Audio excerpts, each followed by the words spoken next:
에스겔서 14장 10절에 미혹한 자와 미혹당한 자가 동일해요.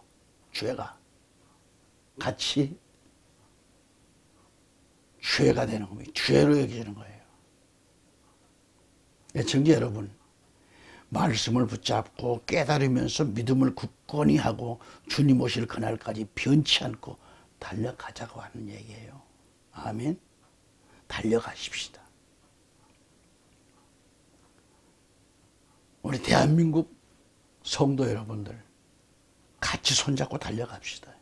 누가 뭐라 해도 거기에 겁내지 말고 주님께만 달려갑시다.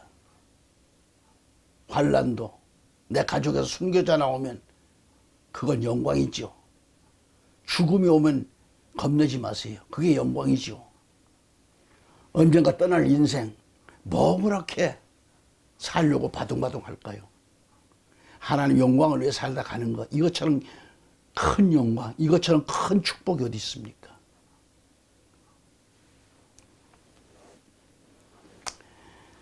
성경 말씀을 한번 더 찾아볼까요?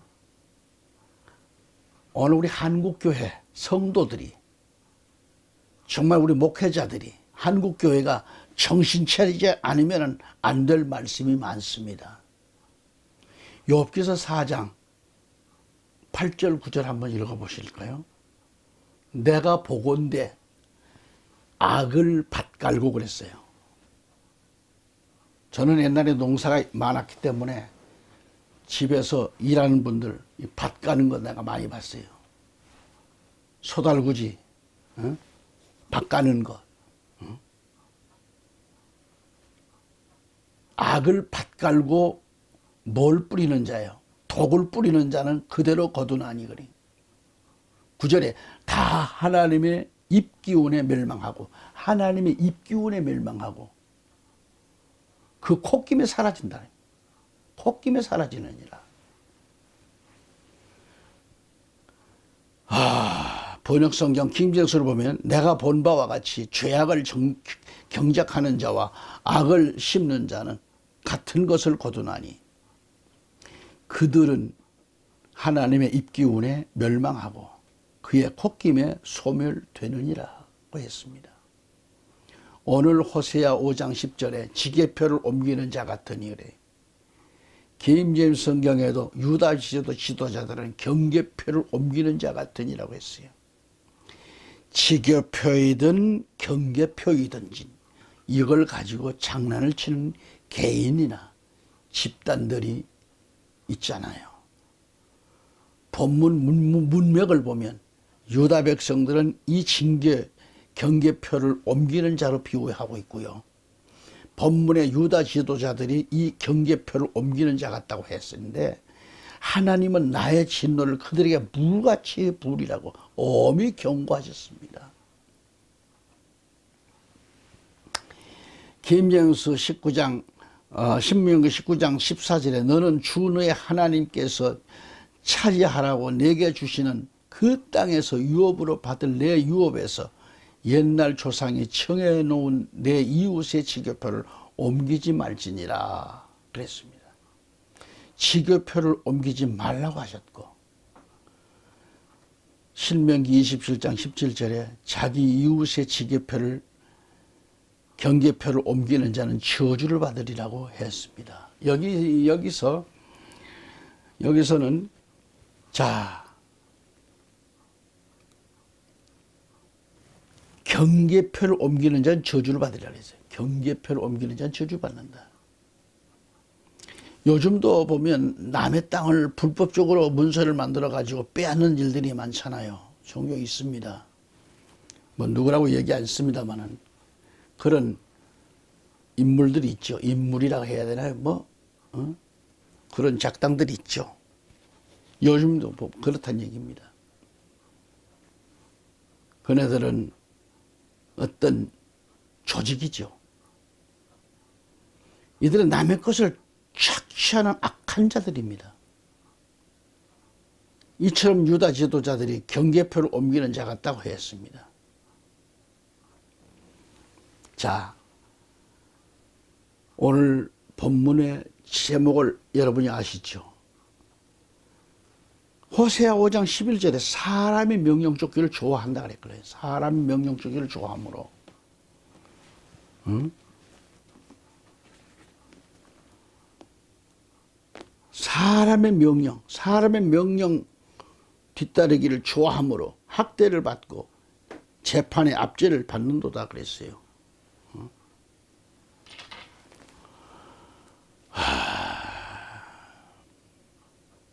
누가? 에브라임이.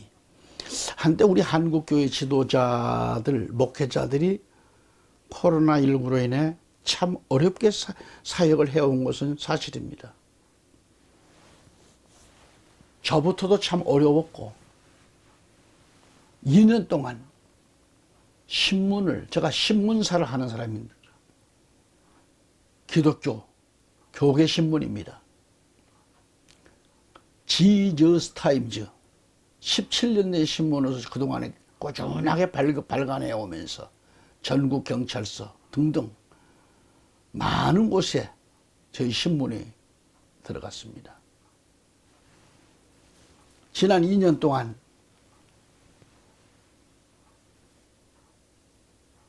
한 주, 2주 걸리기 시작하면서 한 달이 걸러지고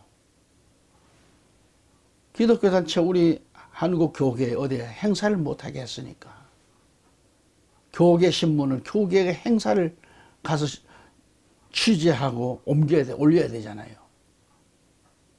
그러니까 신문사도 말이 아니고 교회들도 말이 아니고 총회도 말이 아니고 왜 이렇게 됐나.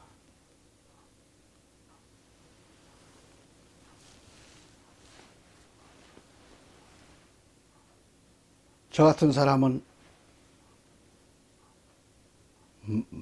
너무 말을 거칠게 했다 해서 300만 원 벌금,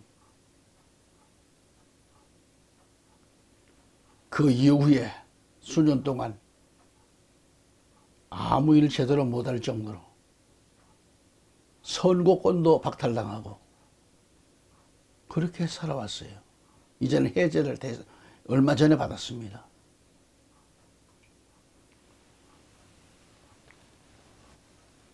여러분, 코로나19가 아직 꺼지지 않는 불과 같은 부자유스러운 삶을 살고 있고 우리를 어렵게 만들고 있습니다. 물론 대면 예배가 50%가 회복됐지만 아직도 교회를 나오지를 못한 50%의 성도들은 어쩌라고. 우리 기독인들은 마치 올무에 포박되어서 영적인 삶이 말이 아니잖아요. 지금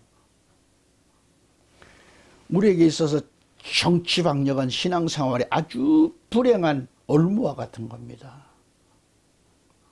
이 정치방역의 올무에 사로잡혀가지고 하나님께 드려야 할 예배가 박탈된 자들이 많습니다. 그래서 교회를 떠난 성도들이 참 많고요. 현재 불행하게도 지금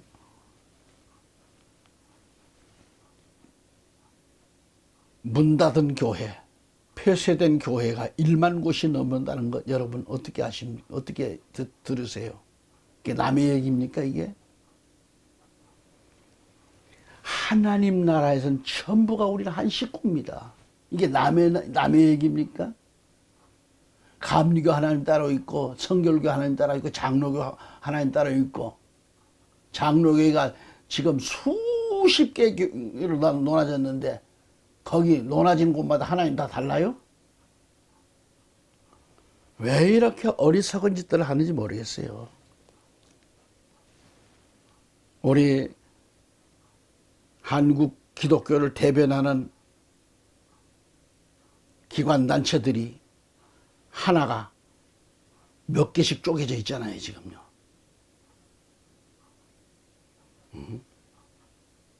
그런데 얼마 전에 하나 되기 했으면 좋겠다라는 기자회견이 있었잖아요. 지금 어제.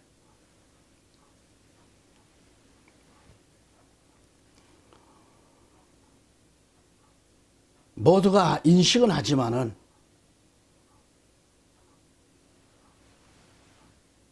이 명예, 감투, 이걸 과감하게 퍼서 던질 사람이 누군가? 말들은 그럴듯하게 그렇게 해야 된다는 게 원칙이라는 걸 알아요. 그러나 쉽게 퍼서 던질, 만들어 놓은 단체를 폐기 하나로 뭉쳐야 되는데 누가 먼저 이걸 감투를 퍼서 던질 것인가? 서로가 자기들 이권만을 챙기고 있는데.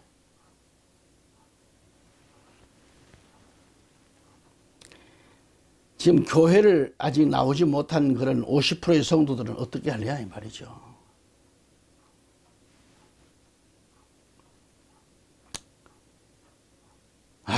그래서 지금 150만 성도들이 교회를 떠났다는 통계가 있어서 가슴이 아픈 일이 아닐 수 없습니다. 대면 예배를 금지하고 비대면 예배만 드리라고 명령이 떨어졌을 때 한국교회 지도자들, 목회자들은 비대면 예배만 드리라고 명령이 떨어졌을 때 한국교회 지도자들, 목회자들은 정말 살아계신 하나님보다는 정부에 벌벌 떨었던 사실을 어떻게 하나님 앞에 설 수 있을까?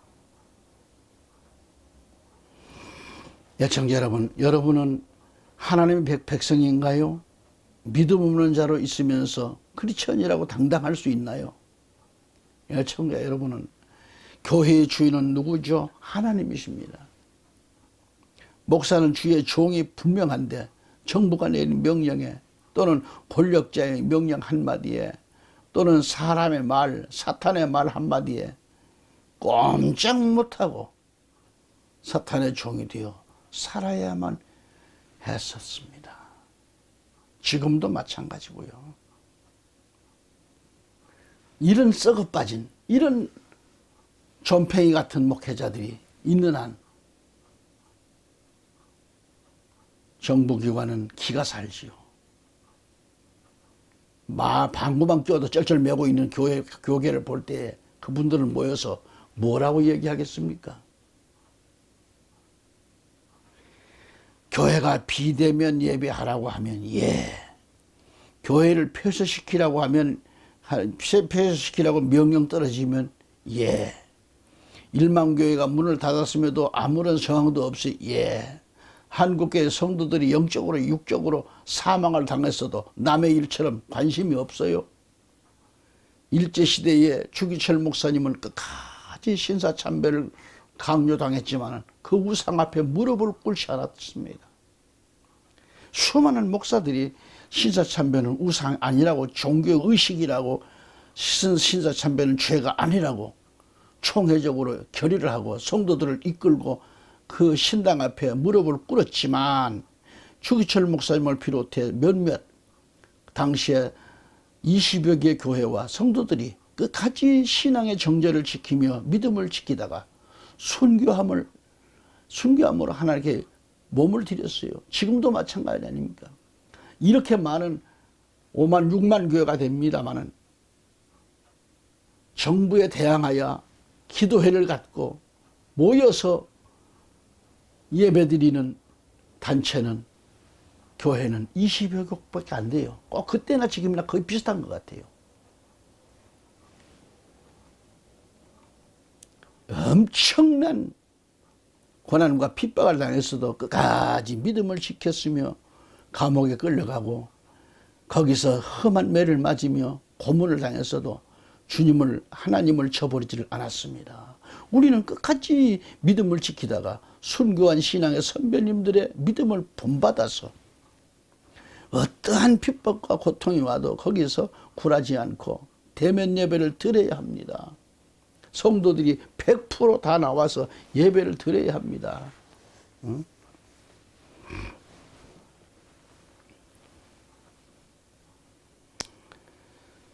예배는 하나님께 영과 진리로 드려야 돼요. 예배는 영과 진리로 예배를 드려야 돼요.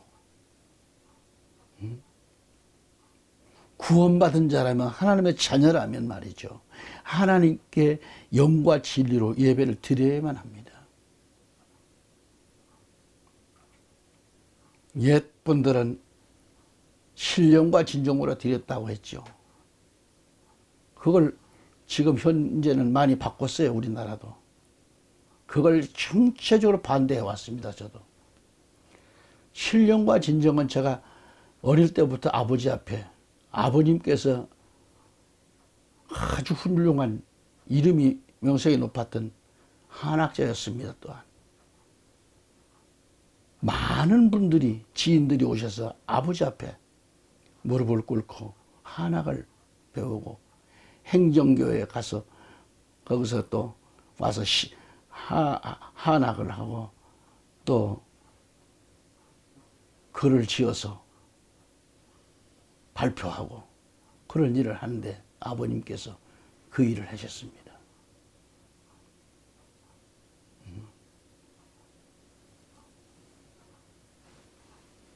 많은 분들이 심지어 초등학교 애들까지도 아버님 밑에 와서 한문 공부를 했었던 걸 저는 기억하고 저도 아버님 밑에서 명심보관, 이천자문 할 것 없이 다 띄었던 것입니다.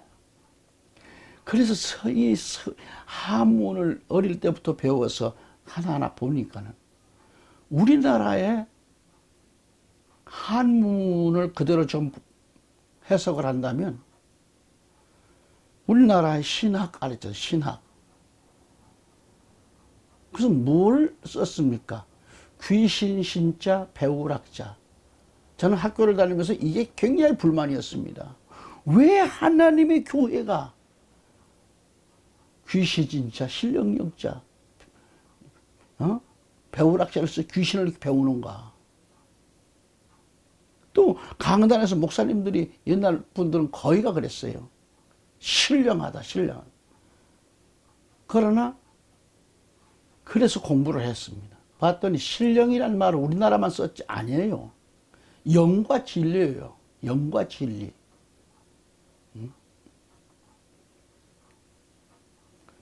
참 마음이 아픕니다.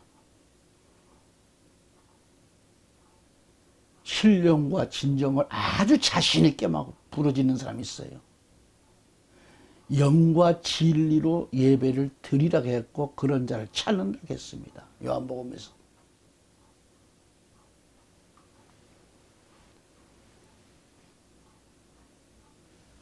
참된 크리스찬이라면 정정당당하게 예배를 드려야 되고요.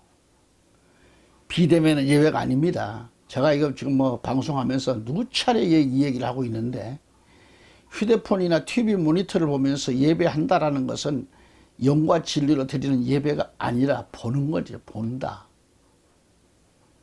몸과 마음과 정성을 다 들여서 예배를 드려야 됩니다. 거기 모니터 앞에 앉아있는 거 휴대폰 보고 있는 것을 보는 거지 드리는 게 아니잖아요.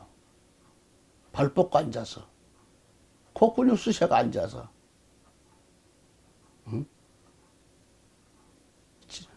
소파에 비스트바에 누워가지고 그게 예배입니까 그게?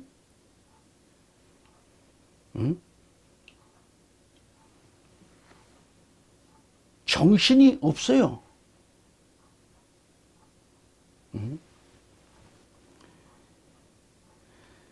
여러분 사탄은 그것도 예배라고 가르칠 거예요.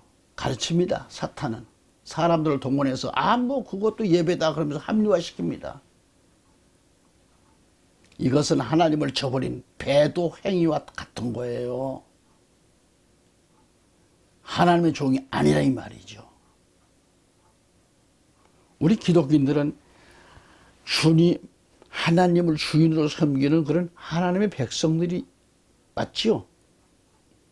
하나님의 명령을 따라 살고 하나님의 명령에 따라 죽어야 돼요. 명령에 죽고 명령에 살아야 돼요. 그런데 하나님의 사람이 사람의 명령에 따라야 하고 그들이 예배 드리라 하면 드리고 예배 숫자를 줄이라 하면 줄이고 예배 숫자를 늘리라 하면 늘리고 이제는 성도들이 없이 각 가정에 가둬놓고 모니터를 보면서 휴대폰 켜놓고 비대면으로 예배 보라는 겁니다. 여러분 이 방송을 지금 보고 계신 여러분 비대면 예배가 예배인가요? 그런데도 목회자들이 저항 한번 못하고 방역당국의 명령에 순종하고 있잖아요, 지금. 이들이 하나님의 종들이 맞는지 양심이 있다면 대답해 보세요. 양심이 있다면. 하나님 앞에 부끄러운 건 지심을 알고 속히 회개하고 한국교회의 이 예배 회복을 위하여 한 목소리를 내야 하고요. 악의 영들과 싸워야 합니다. 악의 영들과의 전투에서 이겨야 합니다. 악의 영들과의 싸움에서 승리케 하시는 이는 하나님이십니다. 하나님.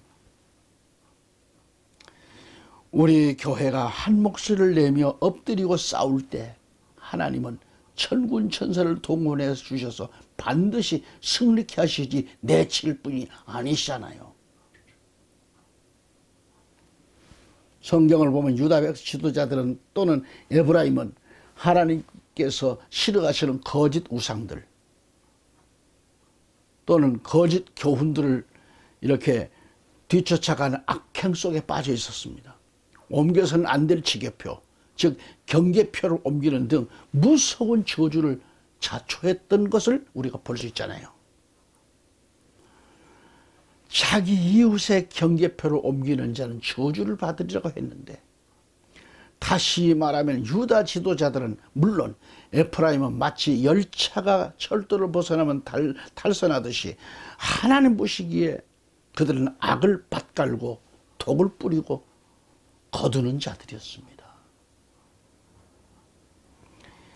욥기서 4장 8, 9절을 다시 제가 읽어드립니다. 내가 본 바와 같이 죄악을 경작하는 자와 악을 심는 자는 같은 것을 거두나니 그들은 하나님의 입기운에 멸망하고 그의 콧김에 소멸되느니라. 우리말 성경에 내가 보건대 악을 밭갈고 독을 뿌리는 자는 그대로 거두나니 다 하나님의 입기운에 멸망하고 그 콧김에 사라지느니라.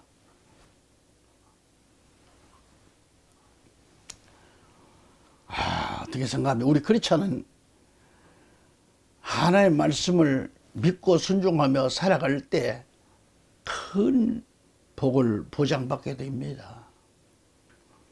생명을 보장받게 됩니다. 그런데 어느 순간부터 사탄의 달콤한 그 말에 귀를 기울이고 살다 보니 자신은 물론 가족들까지 마귀의 속으로 쳐놓고 말았습니다.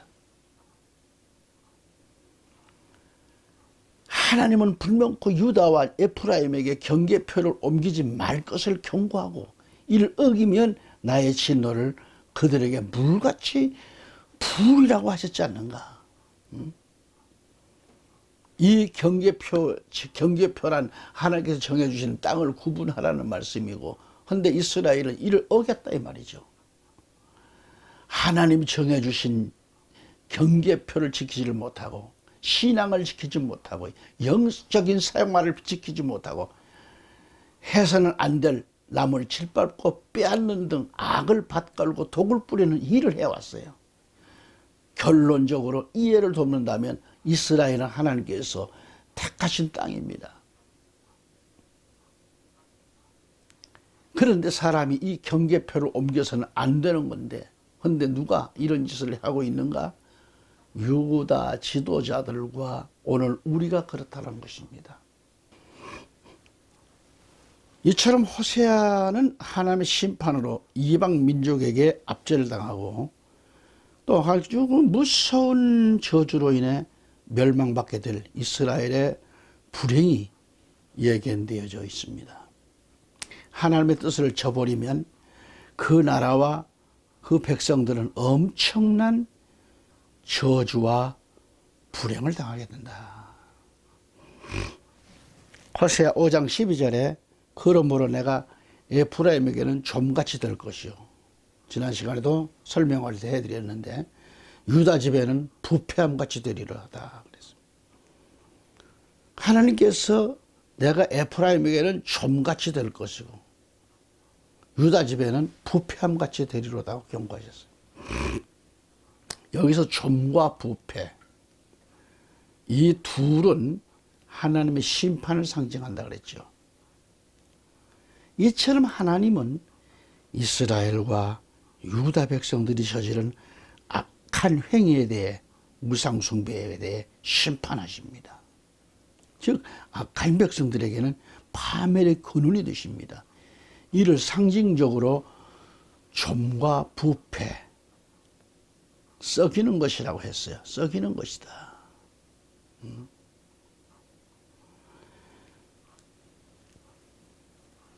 긴교수 5장 13절을 보면 에프라임이 그의 병을 보고 또 유다가 그의 상처를 보았을 때 에프라임이 아시리아인에게로 가서 야렙 왕에게 사람을 보내었으나 그는 너희를 치료할 수 없었고 너희의 상처를 낫게 할 수도 없었으니, 그렇게 말합니다. 여기서 에프라임이 그의 병을 보고 또 유다가 그의 상처를 보았을 때라고 했는데요. 여기 병과 상처는 보았다고 했는데 이스라엘이 타락하고 부패해지자 이스라엘과 유다의 내란으로 무정부 상태와 같은 그런 정치적 어려움을 겪었을 것이며, 자, 교회가 타락하고 부패해졌을 때에 국가도 이렇게 어려움을 겪게 되고 문제가 발생되는 거죠. 또는 종교적인 타락으로 도덕적으로 악화일로에 있는 그런 이스라엘과 유다의 형평성을 여기서 잘 보여주고 있는 거죠. 그리고 신앙적인 각성보다는 더욱 어려운 처지를 나타내고 있겠고요. 에프라임이 아시리아인에게로 가서 야레방에게 사람을 보냈지만은 그는 너희를 치유할 수 없었고 너희의 상처를 낫게 할 수도 없었다라는 것, 여기서 말씀하고 있는 거 아닙니까? 자, 그러면 사실 열왕기하 17장 3절에 보면은 이 호세아 왕 역시 살마네셀에게 조공을 바친 적이 있었고요. 또 야레방도 병 낫기를 위하여 도움을 구해보지만은 거절당하고 말이죠. 그러므로 한마디로 하나님은 도울 힘이 없는 인간을 의지하는 것을 싫어하신다는 것을 우리는 성경을 봐서도 알잖아요. 도울 힘이 없는 인생을 의지하지 말 것을 시편을 말씀하고 있어요.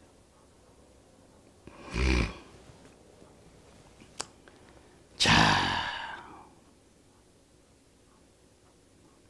다 길이 막힙니다. 안 돼요, 안 돼. 도울 힘이 없는 인간을 의지해봐야 길만 막혀요. 안 돼요. 다시 말해서 전능하신 하나님, 우리 모든 성도들과 목회자들이 세상의 힘이나 권력을 의지하거나 돈을 의지하는 것을 싫어하십니다. 시청자 여러분, 사람이 행복하게 살고 못 사는 것은요, 오직 하나님께 있음을 알아야 합니다. 인간의 흥망성쇠가 하나님께 있다는 말씀이죠. 그리고 모든 형벌과 심판은 오직 여호와로 말미암아 비롯된다라는 것을 알아야 합니다. 아멘.